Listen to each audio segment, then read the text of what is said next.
السلام عليكم ورحمة الله وبركاته. ازيكم عاملين ايه يا شباب المنك؟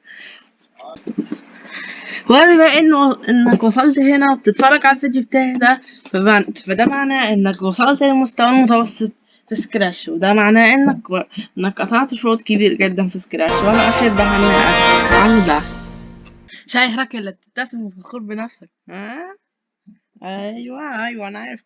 هنعمل لك تحدي. التحدي هو ان انت تصنع اللعبة اللي قدامك دي. تفتكر ايه اكتر حاجة هتخلي الكاركتر ده يهبط وينزل بسهولة؟ برافو عليك، اكيد الجاذبية يعني، صح؟ انت عبقري.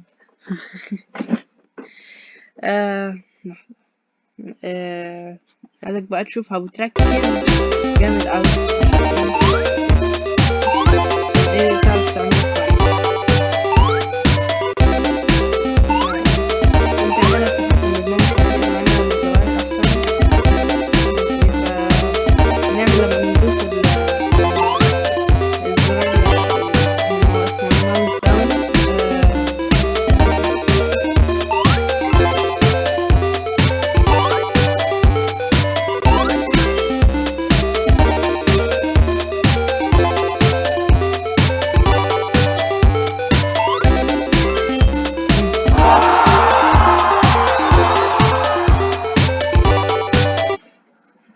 نصيحة بقى أخيرة، عايزة أقولك على حاجة.